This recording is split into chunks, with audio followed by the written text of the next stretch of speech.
Hello everybody, what's going on? Jerome here, and today I have for you guys another Minecraft showcase.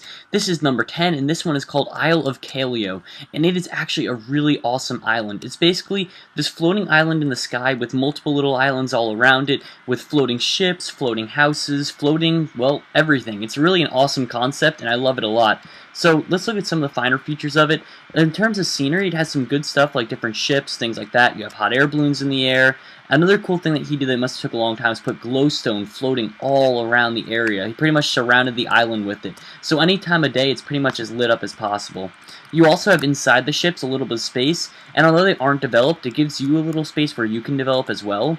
But that's one thing that I do think is a little unfortunate. The guy admitted he did get bored with the project 75% of the way through, so he says the interiors of the ships usually aren't developed. I guess there's maybe like one or two that are, and the houses sometimes aren't. Although for the houses it wasn't as big a problem because I've seen so many of them that were developed inside. But regardless, it does leave a little area where it could be improved, but then again, it gives you something to do. You can improve upon it, or you can have a little fun with your friends, things like that.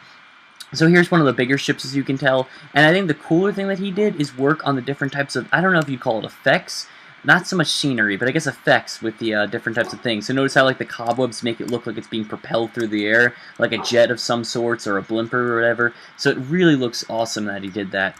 Now some other cool things that in this map are the geographical features as well. Notice how there's one giant tree right there in the middle of the island, kind of like giving life to everything. Sort of reminds me of the movie Avatar, if you've seen it. Not Avatar: The Last Airbender, the the one with the blue people. But yeah, they also have things like this, like the cool obsidian cave, which is really awesome, and I imagine make for a good boat ride if you can ride down the middle of it.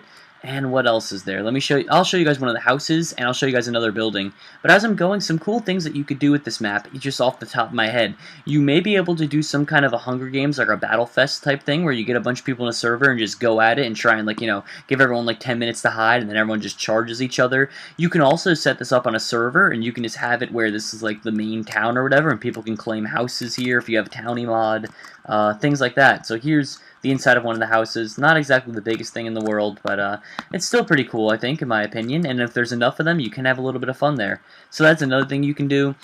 Some other cool things you can do. This would probably be amazing for, like, I don't know, I don't think a lot of people do this, but I have heard some people play like hide and seek type games. And if you were looking for a game that would last like an hour, 45 minutes, this is definitely the map. And I know that one probably is getting a few chuckles, but I'm not kidding you. Some people actually do play hide and seek in Minecraft. There are so many game types, and I think that's what I like about Minecraft, just for all different ages. And now, finally, they do have things like this rainbow right here, which just looks pretty cool. And this is really the last major piece of architecture on the map. I don't even know what it's supposed to be. I think more of it is like the main terminal. I think it's kind of half supposed to be a ship, but half not.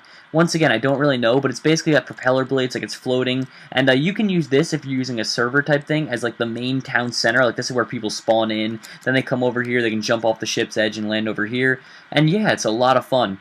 And one last thing, I guess, is that just in terms of the features I was talking about, it does have cool different things, like little like giant flowers like this made out of wool. I don't know if you can tell, it's supposed to be like a red flower, an orange flower. So he did a cool job with that. He also added different colorings to the trees. It had made different colored trees entirely. And it just really is an impressive feat that this guy was able to accomplish. So anyway, guys, I know I haven't shown you everything, but hopefully it leaves you guys interested enough that you'll want to explore yourself. If you are, there's a link in the description, as always, to get it. And if you're interested, please subscribe. I'd love to have you guys aboard. I do content like this all the time. I do Minecraft, Flash Player, you name it, I make it. So yeah, I'd love to have you guys aboard. Have yourself a good night, everyone.